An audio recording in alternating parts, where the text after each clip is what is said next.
Hello friends, कैसे हैं आप सब। Welcome to my new channel, sorry new video.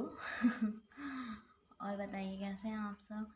I hope आप सब मस्त होंगे, अच्छे से पढ़ाई कर रहे होंगे, सब कुछ सही चल रहा होगा।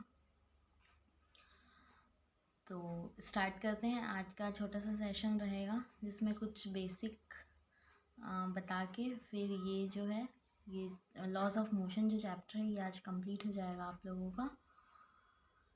तो आज का सेशन इम्पॉर्टेंट होने वाला है और इंटरेस्टिंग भी होने वाला है। तो मेक श्योर आप लोग जो है मेरे चैनल एस्ट्यूट्स को सब्सक्राइब कर देंगे। और आज के जो अगर ये जो सेशन है ये पसंद आएगा तो लाइक करिएगा। और कंटिन्यूस मैं जैसे पहले भी बता चुकी हूँ आप लोगों को कि वीडियोस आते रहेंगे मेरे चैनल पे। फिज़िक्स पूरा का पूरा कंप्लीट करूँगी मैं आप लोगों के लिए। तो बस आप लोगों का थोड़ा सा सपोर्ट चाहिए मेरे को। सपोर्ट बस ये है कि आप लोग शेयर करिएगा, सारे ग्रुप्स में शेयर कर दीजिएगा अपने फ्रेंड लोगों के साथ जितने भी हैं जो 11th में हैं, जो मैथ्स लिए हुए हैं, जिनको फिज़िक्स में इंटरेस्ट है तो उनके साथ शेयर कर दीजिएगा। बस यही सपोर्ट चाहिए आप लोगों का। फिर आप लोगों के लिए मैं इंटरेस्टिंग वीडियोस लाती रहूँगी। और जो भी डाउट होगा आप लोग कमेंट सेक्शन में पूछिएगा। कुछ भी इशू होगा या फिर अगर और कोई सा आपको क्लास का चाहिए होगा फिज़िक्स से रिलेटेड, मैथ्स से रिलेटेड, तो वो भी बताइएगा। तो फिर से मैं आप लोगों के लिए बनाऊँगी। चलिए फिर स्टार्ट करते हैं आज का वीडियो। आज के वीडियो में अपन ये कवर करेंगे कि जो एप्लीकेशन है वो देखेंगे, प्रैक्टिकल एप्लीकेशन देखेंगे, principle of conservation of linear momentum. ये अपन पहले पढ़े हुए हैं। ये जो है principle of conservation of linear momentum, ये क्या होता है। जो पी होता है वो कांस्टेंट होता है, लीनियर मोमेंटम जो होता है वो कांस्टेंट होता है। वही होता है principle of conservation of linear momentum. Conserved होता है, कांस्टेंट या फिर कंजर्व्ड भी बोल सकते हैं आप। ठीक है, कांस्टेंट मतलब कि ज़ीरो। ठीक है, जो पी की वैल्यू होती है, ये जो पी की वैल्यू लीनियर मोमेंटम, इसी को ही लीनियर मोमेंटम बोलते हैं, ये क्या होता है कांस्टेंट होता है, इसकी वैल्यू ज़ीरो होती है। तो एक एग्जांपल देखते हैं। एग्जांपल जब न्यूटन्स के लॉ अपन डिस्कस किए थे तो भी देखे थे, फिर एक बार देखते हैं और इसको दूसरी तरह से सॉल्व करके देखते हैं। देखो क्या है, जब कोई बुलेट फायर होता है गन से तो गनर को एक जर्क जो है महसूस होता है। जर्क मतलब ऐसे झटका सा लगता है उसको बैकवर्ड डायरेक्शन में, ऐसे पीछे की तरफ। जैसे ही देखो ऐसे फायरिंग वो करता है तो जैसे ही फायरिंग होता है ऐसे थोड़ा सा ऐसे ऐसे करके पीछे की तरफ जर्क लगता है, छोटा सा झटका लगता है उसको। तो वो क्यों लगता है, तो वो इसी प्रिंसिपल पे बेस्ड है, कंजर्वेशन ऑफ लीनियर मोमेंटम के ऊपर में। ये देखते हैं कि कैसे बेस्ड है। देखो इसका एप्लीकेशन है, ये बोलना चाहिए प्रैक्टिकल एप्लीकेशन है इस प्रिंसिपल का। ठीक है, जो गन का है मास वो कैपिटल एम ले रहे हैं। ऑब्वियस सी बात है, गन का जो मास है वो कैपिटल एम होगा in comparison to the bullet. Bullet जो है, बुलेट छोटा सा होता है तो उसका मास स्मॉल एम होता है। और फायर करेंगे तो जो गन मूव करेगा वी वेलोसिटी से, कैपिटल वी वेलोसिटी से मूव करेगा, और जो बुलेट की वेलोसिटी होगी वो स्मॉल वी होगी। ठीक है, क्या क्या देखे अपन यहाँ पे, मास देखे और वेलोसिटी देखे हैं। देखो क्या देखे हैं, capital M, small M, capital V और स्मॉल वी। ये किसका है, ये गन का है मास और वेलोसिटी, और ये कितना किसका है, बुलेट का है। ये याद रखना है आप लोगों को, यही देखे हैं। गन का जो है कैपिटल एम होगा मास, ये मास, और ये है वेलोसिटी, वेलोसिटी है ये। ठीक है, तो बुलेट का जो है वो क्या होगा, स्मॉल एम होगा मास, और जो वेलोसिटी है वो स्मॉल वी होगी, यही यहाँ पे लिखा हुआ है। तो जो मोमेंटम होगा सिस्टम का फायरिंग के बाद में, मोमेंटम क्या होगा, hence the momentum of the system after firing. Firing के बाद पे मोमेंटम क्या होता है अपन ये भी देख चुके हैं। मोमेंटम बार बार आ रहा है ये word, momentum is equal to mass into velocity होता है। मोमेंटम क्या होता है, mass into velocity. P is equal to M into V.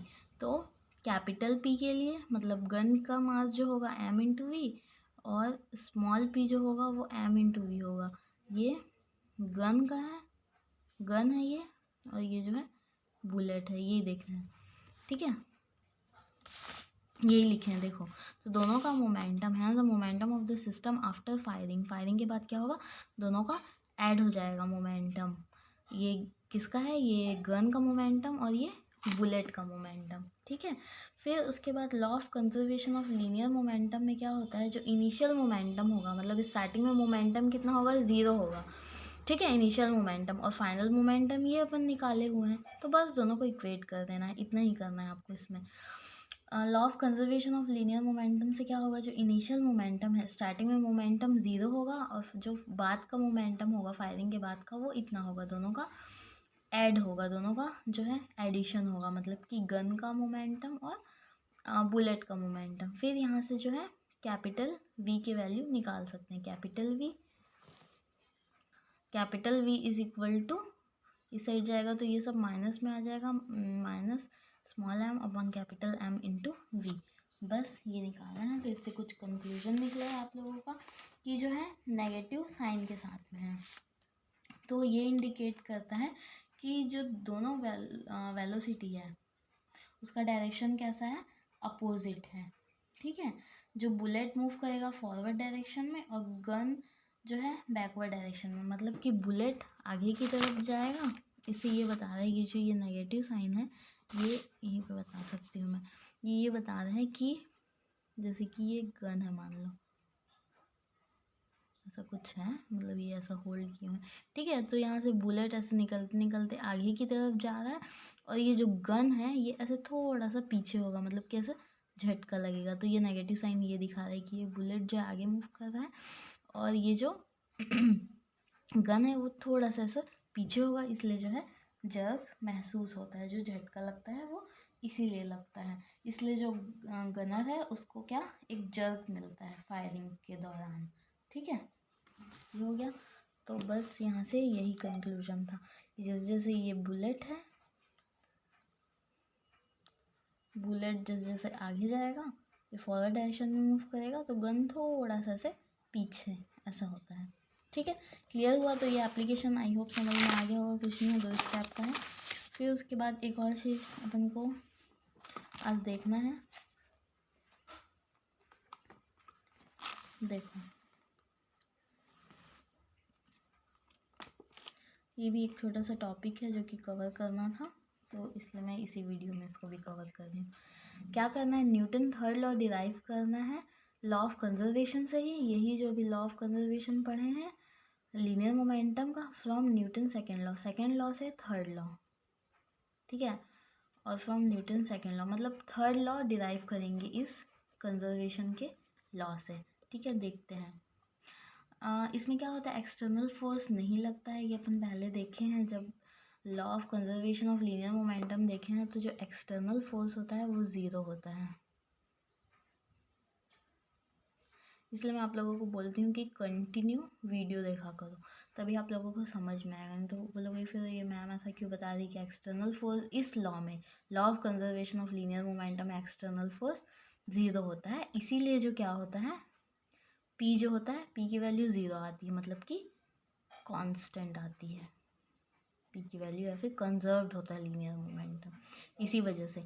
तो यही लिखा हुआ है, कोई एक्सटर्नल फोर्स अप्लाई नहीं होगा तो लीनियर मोमेंटम कैसा होगा, कंजर्व्ड हो जाएगा। तो ये देखे थे P1 + P2 is equal to constant, ये अपन प्रूफ किए थे जब टू सिस्टम के लिए देखे थे लीनियर मोमेंटम, तो ये P1 + P2 is equal to constant proof कर चुके हैं, ये प्रूफ कर चुके हैं, ठीक है। तो बस यहाँ पे एक डेल लगा देंगे, मतलब कि rate of change of linear momentum, इस स्टेप पे डेल लग गया, तो फिर इस डेल को दोनों के साथ मल्टीप्लाई कर देंगे, डेल P1 और डेल P2, क्या करेंगे, del P1 plus del P2 is equal to 0, यहाँ पे क्या किए हैं, बस डेल को दोनों साइड दोनों में मल्टीप्लाई कर दिए, ठीक है। फिर उसके बाद del P1 is equal to minus of del P2, ये जो है इसको इधर ट्रांसफ़र कर दिए हैं, तो ये माइनस के साथ में आ गया है, देखो ये आगे का स्टेप यही है, ठीक है, क्लियर। फिर ये डेल P1 को डेल T से दोनों side, both side dividing both the sides by del T से दोनों साइड डिवाइड कर देंगे तो देखो ये वाला इक्वेशन आ जाएगा। Del P1 by del T is equal to minus of del P2। यहाँ पे बस क्या किए हैं, डेल टी का डिवीजन कर दिए हैं। फिर उसके बाद न्यूटन सेकेंड लॉ से अपन क्या देखे हैं, न्यूटन सेकेंड लॉ क्या होता है, न्यूटन सेकेंड लॉ होता है force is directly proportional to del P by del T. ये होता है न्यूटन सेकेंड लॉ, ये भी डिस्कस कर चुके हैं अपन। तो F is equal to del P by del T, ये हो जाएगा। यहाँ पे एक कांस्टेंट टर्म आएगा क्योंकि प्रोपोर्शनैलिटी कांस्टेंट हटाए हैं तो, बट उसको अपन यहाँ पे इग्नोर किए या फिर एलिमिनेट करके चलें, ये समझ लो। तो अगर फर्स्ट पार्टिकल के लिए P1 और सेकंड पार्टिकल के लिए डेल P2 ये लिखेंगे तो, और सेम ये भी first particle apply force on second particle F12 and F21, मतलब ये second particle apply force on first particle. ये अपन को कहाँ से पता चलता है, law of Newton second law से, ठीक है। तो देखो वही लिखे हैं, P1 del P1 by del T is equal to F12 and del P2 by del T is equal to F21, मतलब कि सेकेंड पार्टिकल के लिए, ये फर्स्ट पार्टिकल के लिए ये होगा, ठीक है। और F12 क्या होता है, फर्स्ट पार्टिकल फोर्स जो है लगाएगा सेकेंड पार्टिकल में और second particle apply force on first particle, ठीक है। इसलिए F12 F21 ये भी पहले देख चुके हैं। तो ये न्यूटन सेकेंड लॉ से ये आ गया। तो फिर बाई इक्वेशन फर्स्ट, इस ये जो है ये इक्वेशन फर्स्ट है, तो del P1 by del T के प्लेस में F12 पुट कर देंगे। देखो क्या किए हैं, इसके प्लेस में, इस टर्म के प्लेस में क्या पुट कर दिए F12 और इसके प्लेस में F21, यहाँ से ये देखो F21, तो क्या आ जाएगा F12 is equal to minus of F21। बस यही प्रूफ करना था अपन को, F12 is equal to minus of F21। मतलब कि क्या होता है, फर्स्ट लॉ और थर्ड लॉ ऑफ मोशन से यहाँ पे डिराइव्ड हो गया सेकेंड लॉ से। First law and third law of motion are derived by second law of motion, therefore the second law of motion is called basic law. देखो क्या हुआ यहाँ से, जो यहाँ ये थर्ड लॉ है ना, for every action equal and opposite reaction, तो सेकेंड लॉ ऑफ मोशन से ये जो है ये सेकेंड लॉ ऑफ मोशन है, इससे फर्स्ट और थर्ड लॉ दोनों डिराइव किए हैं। सेकेंड लॉ से फर्स्ट लॉ ऑफ न्यूटन्स और थर्ड लॉ ऑफ न्यूटन्स दोनों डिराइव किए हैं सेकेंड लॉ से। तो इसलिए जो सेकेंड लॉ है वो एक क्या है, बेसिक लॉ है। ये इस डेरिवेशन से अपन को समझ में आएगा, ठीक है। तो इतना ही था आज के सेशन में, ये दो छोटे छोटे कंक्लूजन हैं जो आई होप कि आप लोगों को समझ में आया होगा। और लाइक बटन को प्रेस करिएगा। फिर मिलते हैं अपने नए सेशन में, तब तक के लिए goodbye, thank you so much for watching, take care all of you.